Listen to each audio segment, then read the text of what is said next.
Assalamualaikum dear students, my name is Hina Shaukat and I am your class 9 chemistry teacher. And in today's lesson, we are going to start numerical problems from the exercise of chapter number 5, physical states of matter. और आज के इस lecture में हम solve करेंगे numerical number 1 और numerical number 3. numerical number 2 को हम ऑलरेडी हमारे प्रीवियस लेक्चर्स में ही डिटेल से डिस्कस कर चुके हैं जब हम पढ़ रहे थे हमारा टॉपिक एब्सोल्यूट टेम्परेचर स्केल. सो उसको हम दोबारा डिस्कस नहीं करेंगे, इसलिए ये कॉन्टिन्यूशन होगी from numerical number 1 and numerical number 3. So students, जैसा कि हम इस लेक्चर में स्टार्ट करने जा रहे हैं हमारे न्यूमेरिकल्स फ्रॉम एक्सरसाइज, तो उससे पहले एक छोटी सी डिस्कशन करते हैं अबाउट द फॉर्मूलाज जो कि यूज़ होंगे इन सारे न्यूमेरिकल्स में. उनकी रिविजन बहुत ज़रूरी है ताकि ये अच्छे से अप्लाई करके आपको आंसर निकालने में कोई मुश्किल ना हो. सो अगर हम बात करें इस पूरे चैप्टर की, तो इस चैप्टर में तकरीबन 4 मुख्तलिफ तरह के फार्मूलाज थे जो कि यूज़ होंगे. एक है प्रेशर कन्वर्जन, यानी कि प्रेशर को एक यूनिट से दूसरे यूनिट में कन्वर्ट करना आना चाहिए. हो सकता है कि इस तरह का डायरेक्ट क्वेश्चन आ जाए, या ये भी हो सकता है कि ये किसी क्वेश्चन में करना पड़ जाए, यानी कि किसी न्यूमेरिकल का एक छोटा सा पार्ट हो. तो उसके लिए आपको प्रेशर के सारे यूनिट्स और उनके रिलेशंस का आइडिया होना चाहिए. अगर हम देखें प्रेशर के यूनिट्स के बारे में, तो हम जानते हैं कि उसके मुख्तलिफ यूनिट हो सकते हैं ATM, टॉर, mmHg और या फिर पास्कल, और पास्कल को न्यूटन पर मीटर स्क्वायर भी कहते हैं. अगर हम देखें इनके रिलेशन के बारे में, तो 1 ATM is equal to 760 millimetres of mercury और it is equal to 760 torr, यानी कि मिलीमीटर ऑफ मर्करी और टॉर होते हैं एक दूसरे के इक्वल. अगर बात करें रिलेशनशिप बिटवीन ATM और पास्कल की, तो 1 ATM is equal to 101325 pascals, और पास्कल्स और newton per metre square same होते हैं, तो हम कह सकते हैं कि 1 ATM is equal to 101325 newton per metre square. The thing is, हो सकता है कि क्वेश्चन में तो आपको किसी और यूनिट में प्रेशर गिवन हो, लेकिन जब वो आंसर में प्रेशर मांगे तो उसके साथ एक स्पेसिफाई कर दें कि write your answer in pascals या फिर write your answer in ATM. तो उस सूरत में आपको ये कैलकुलेशन और ये फार्मूलाज बहुत हेल्प करेंगे. अब चलते हैं दूसरे इंपॉर्टेंट फार्मूले की तरफ, जो कि है यूनिट कन्वर्जन मगर फॉर टेम्परेचर. जैसे कि हमने देखा कि there are different temperature scales which are used to measure temperature. तो केमिस्ट्री में usually we play around 2 different scales which are degree Celsius and Kelvin. Kelvin is also called as absolute temperature scale. So उसके लिए भी हमें conversion करनी बहुत ज़रूरी है, क्योंकि we know that Charles law work ही तब करता है, अप्लाई ही तब होता है जब टेम्परेचर हो एब्सोल्यूट टेम्परेचर स्केल पे. अगर वो एब्सोल्यूट टेम्परेचर स्केल नहीं है तो चार्ल्स लॉ एप्लीकेबल नहीं होगा. हमने चार्ल्स लॉ की वेरिफिकेशन करते वक्त भी देखा था कि अगर आप डिग्री सेल्सियस में वैल्यूज़ लेंगे तो वो वेरीफाइड नहीं होंगी, आपको उसे कन्वर्ट करना है फर्स्ट केल्विन में और फिर यूज़ करना है. तो हो सकता है चार्ल्स लॉ के न्यूमेरिकल्स में आपको क्वेश्चंस गिवन हो इन डिग्री सेल्सियस, यानी कि वैल्यू गिवन हो डिग्री सेल्सियस में. So you need to convert it first into kelvins. तो उसके लिए हमें फॉर्मूलाज का पता होना चाहिए. सो अगर आपके पास वैल्यू है डिग्री सेल्सियस में और कन्वर्ट करनी है केल्विन में, so Kelvin would be equal to degree Celsius plus 273. और अगर वैल्यू केल्विन में गिवन है और डिग्री सेल्सियस में फाइंड करनी है, तो degree Celsius temperature would be equal to value given in kelvin, यानी कि temperature given in kelvin minus 273, क्योंकि इसमें रिलेशन होता है माइनस 273 का. 0 kelvin is equal to 273 minus 273 degree Celsius. ये तो हुए 2 कन्वर्जन के फॉर्मूलाज रिलेटेड टू प्रेशर और रिलेटेड टू टेम्परेचर. अब चलते हैं अगले इंपॉर्टेंट फॉर्मूले की तरफ. इसको फॉर्मूला नहीं, इक्वेशन कहा जाता है, जो कि हमने डिराइव की थी when we were studying Boyle's law, और ये थी उसकी मैथमेटिकल रिप्रेजेंटेशन का लास्ट स्टेप. और ये इक्वेशन है P1V1 is equal to P2V2. जब भी क्वेश्चन में रिलेशनशिप होगा प्रेशर और वॉल्यूम का व्हेन टेम्परेचर इज कांस्टेंट, तो आप यूज़ करेंगे बॉयल्स लॉ की ये वाली इक्वेशन. इस इक्वेशन में 4 चीज़ें हैं, and if you know 3 things, यानी कि 3 अगर गिवन डेटा से वैल्यू मिल जाती हैं तो चौथी आप इजीली फाइंड कर सकते हैं. और इसी तरह चार्ल्स लॉ की इक्वेशन आती है which will tell us about the relationship between volume and temperature. तो उसकी इक्वेशन कुछ इस तरह से है, V1 divided by T1 is equal to V2 divided by T2. और इसमें प्रेशर कांस्टेंट होता है और आपको न्यूमेरिकल की स्टेटमेंट से ही समझ आ जाएगा कि बॉयल्स लॉ लगना है या फिर चार्ल्स लॉ, वहीं से आप डिसाइड करेंगे। और 3 वैल्यूज अगर गिवन डेटा से मिलेंगी तो 4th वैल्यू को आप इन्हीं फॉर्मूलाज को रीअरेंज करके सॉल्व कर लेंगे। रीअरेंजमेंट ऑफ फॉर्मूला जैसे जैसे हम साथ साथ न्यूमेरिकल्स करते जाएंगे और भी क्लियर होती जाएगी। सो मुझे उम्मीद है कि इंट्रोडक्शन क्लियर है। अब चलते हैं सॉल्व करने की तरफ। हमने सॉल्व करने हैं numerical number 1 and numerical number 3, क्योंकि 2 तो हम पहले ही कर चुके हैं। So to solve these numericals let's move on to the white board. So students, solve करते हैं हमारा numerical number 1 and it is about conversion of units. So the statement says that convert the following units, और इस numerical के हैं 4 मज़ीद parts. हमने इस तरह के क्वेश्चंस हमारे टेस्ट योरसेल्फ में भी सॉल्व किए थे। सो ये उसकी कुछ एक्सटेंशन हो जाएगी। सो यहाँ बात हो रही है यूनिट कन्वर्जन की, और वो भी प्रेशर के यूनिट्स की। जैसा कि आप जानते हैं कि प्रेशर के लिए मुख्तलिफ यूनिट्स इस्तेमाल होते हैं, जो कि हो सकते हैं मिलीमीटर ऑफ मरकरी, ATM या फिर टॉर या फिर पास्कल। सो अब देखते हैं कि एक यूनिट को दूसरे यूनिट में कैसे कन्वर्ट करते हैं। So let's start our part number A. In this part you have to convert 850 millimeter of mercury to ATM. अब इसमें यूनिट कन्वर्जन है between millimetre of mercury and ATM. So सबसे पहले देख लेते हैं कि मिलीमीटर ऑफ मरकरी और ATM का रिलेशनशिप क्या है। As we know that 760 millimeter of mercury is equal to 1 ATM, और इससे हमें पता चल जाएगी value for 1 millimetre of mercury. जब भी आपको इस तरह का कोई क्वेश्चन सॉल्व करना हो तो you should prefer unit formula, जिसमें आप एक यूनिट की वैल्यू फाइंड करें और फिर चाहे जितना भी बड़ा नंबर हो आप उसे मल्टीप्लाई करके फाइंड कर सकते हैं। So here if we want to calculate value for 1 millimeter of mercury, so your answer is going to be 1 divided by 760 ATM. अब चाहे तो आप यहीं पे इसको सिंप्लीफाई कर लें, लेकिन चूंकि हमें यही फ्रैक्शन अगले स्टेप में रिक्वायर्ड है तो हम इसे यहाँ सिंप्लीफाई नहीं करेंगे, हम इसे इकट्ठा ही नेक्स्ट स्टेप में सिंप्लीफाई करेंगे। Now have a look at the question. You have to convert 850 millimeter of mercury. अगर हमें पता है कि 1 मिलीमीटर ऑफ मरकरी कितने ATM के इक्वल है तो हम सिंपल मल्टीप्लाई करने से फाइंड कर सकते हैं।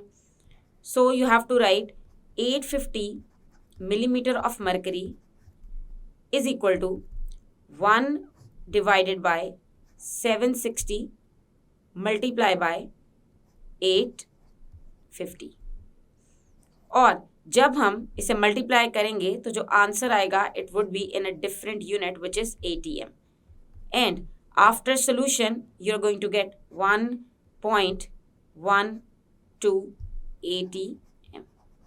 सो ये हुआ हमारा आंसर टू दिस न्यूमेरिकल।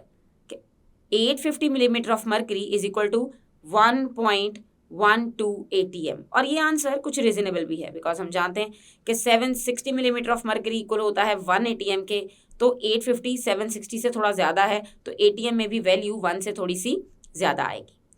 अब चलते हैं हमारे नेक्स्ट पार्ट की तरफ, यानी कि B पार्ट की तरफ। B part is you have to convert 20500 pascal to ATM, यानी कि यहाँ है unit conversion between pascal and ATM। अब चूंकि पास्कल और ATM की यूनिट कन्वर्जन है तो हमें इन दोनों का रिलेशनशिप लिखना है। So as we know that 101325 pascals are equal to 1 ATM. So अगर उसी तरह यूनिट फॉर्मूला फाइंड करते हुए हम फाइंड करना चाहते हैं 1 पास्कल की value, so 1 pascal is going to be 1 divided by 101325. So ये तो हुआ हमारा आंसर फॉर 1 पास्कल, यानी कि 1 pascal is equal to 1 divided by 101325 atmospheres. Now by using this thing, if you know the value for 1 pascal, तो आपको अगर find करना है फॉर दिस मच पास्कल्स, तो सिंपल आप इसे मल्टीप्लाई कर सकते हैं. So it would be something like this. आप पूरी की पूरी फ्रैक्शन को ही मल्टीप्लाई कर सकते हैं.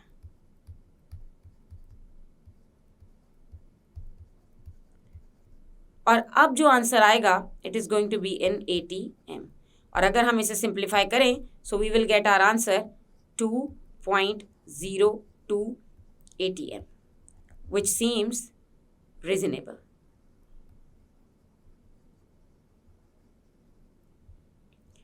सो ये तो हुआ पार्ट बी. अब चलते हैं पार्ट सी की तरफ.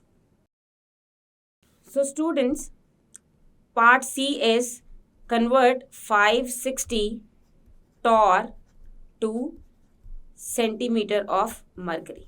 Now, अब यहाँ पे रिलेशन है टॉर और सेंटीमीटर ऑफ मरकरी का, और हमने ये रिलेशनशिप डायरेक्ट स्टडी नहीं किया, लेकिन we know the relationship between torr and millimetre of mercury.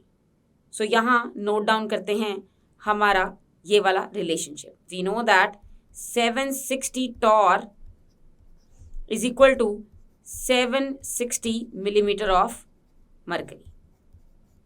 Next step में you have to convert this millimeter of mercury into centimeter. तो वो आएगा हमारे पास 76 सेंटीमीटर ऑफ मरकरी, क्योंकि हम जानते हैं कि 1 सेंटीमीटर में 10 मिलीमीटर्स होते हैं. We know that 1 centimeter is equal to 10 millimeters. So 760 torr is equal to 76 centimetre of mercury.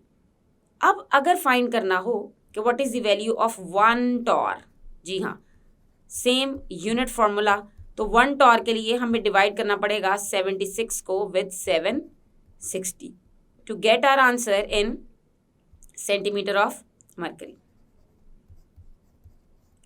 अब ये फ्रैक्शन शो करती है कि 1 torr की वैल्यू क्या है, and since we have to calculate for 560 torr, so simple 560 torr would be equal to 76 divided by 760 multiply by 560. और अगर हम इन्हें सिंप्लीफाई करते हैं, so we will get our answer 56, और इसके साथ जो यूनिट होगा it is going to be centimetre of mercury. So ये है हमारा आंसर टू दिस न्यूमेरिकल. अब चलते हैं हमारे लास्ट पार्ट की तरफ from first numerical, which is part D. Part D is convert 1.25 ATM to pascals, यानी कि ये सिंपल यूनिट कन्वर्जन है फ्रॉम ATM टू पास्कल. और as we know that 1 ATM is equal to 101325 pascals. So यहाँ already हमारे पास ये unit conversion में ही मौजूद है, यानी कि हमें पता है कि एक ATM में कितने पास्कल्स हैं. सो हमें फाइंड करने हैं for 1.25 ATM. So for 1.25 ATM things are going to be more simple. 101325 multiply by 1.25, और अगर हम इन्हें मल्टीप्लाई करते हैं so you will get your answer 126656 pascals. So ये है हमारा answer for this unit conversion. So solve करते हैं numerical number 3, which is a gas at pressure 912 millimeters of mercury has volume 450 centimeter cube. What will be its volume at 0.4 ATM? अब जैसा कि आप question में देख सकते हैं कि यहाँ पे रिलेशनशिप गिवन है बिटवीन प्रेशर एंड वॉल्यूम. सो वहीं से डिसाइड हो जाएगा कि इसमें कौन सा फॉर्मूला या कौन सा लॉ यूज़ होगा. और जैसा कि आप जानते हैं कि प्रेशर और वॉल्यूम इनका रिलेशनशिप हम स्टडी करते हैं थ्रू बॉयल्स लॉ. सो तो इसका मतलब कि ये न्यूमेरिकल है somewhat related to Boyle's law, लेकिन फिर भी प्रॉपर वे में सॉल्व करेंगे. We will start with writing its given data. So for given data, read the statement carefully. As you can see in the very first line, a gas at pressure 912, यानी कि यहाँ पे given है gas का pressure, और चूंकि ये पहले ही बात हो रही है, so हम इसे कह सकते हैं कि this is initial pressure of a gas which would be represented by P1. अब यहाँ प्रेशर given है in unit millimeter of mercury.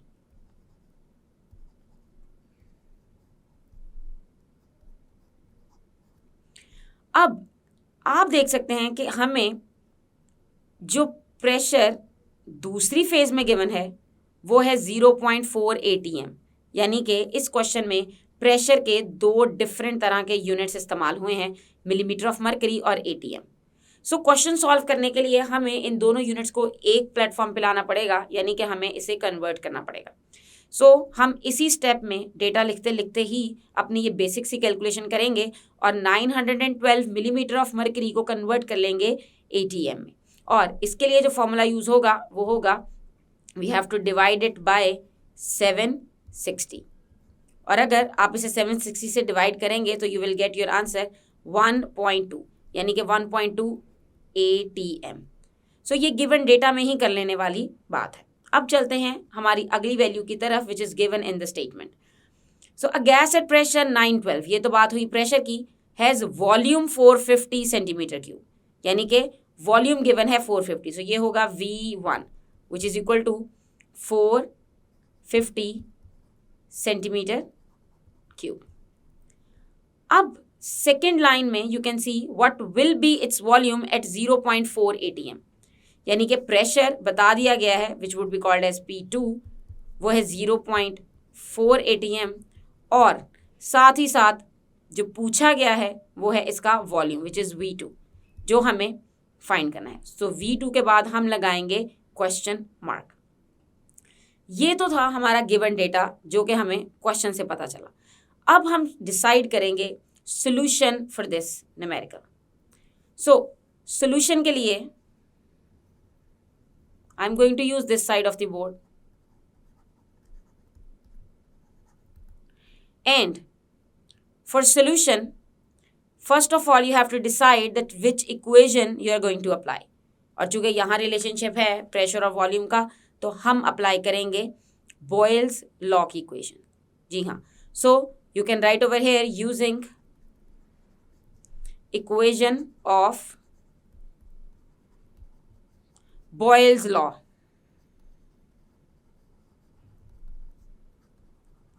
और फिर आपको लिखनी है आपकी equation which is P1 V1 is equal to P2 V2.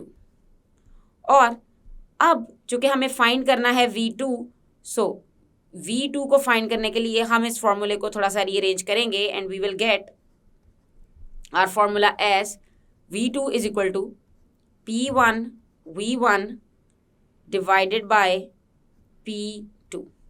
Next step काफ़ी simple है. You just need to put the values. So we can say that by putting the values.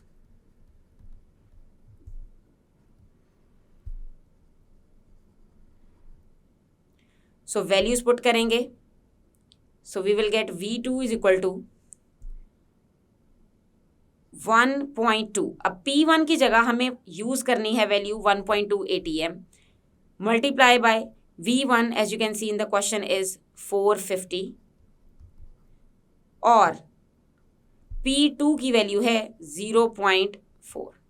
So after solution you will get your answer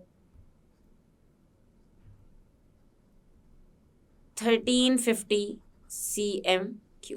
so ये होगा हमारा final volume, यानी कि eight 0.4 ATM जो volume हमें मिलेगा it is 1350.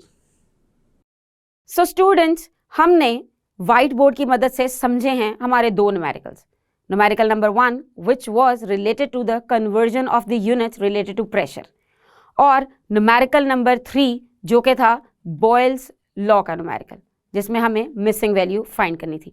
मुझे उम्मीद है कि आपको इस तरह के न्यूमेरिकल्स अगर वैल्यूज़ चेंज करके भी आते हैं तो सॉल्व करने में कोई मुश्किल नहीं होगी। हम अपने आने वाले लेक्चर्स में मज़ीद कुछ एक्सरसाइज के न्यूमेरिकल्स को डिस्कस करेंगे। तब तक के लिए इसकी प्रैक्टिस कीजिएगा और अपना ख्याल रखिएगा। अल्लाह हाफ़िज़।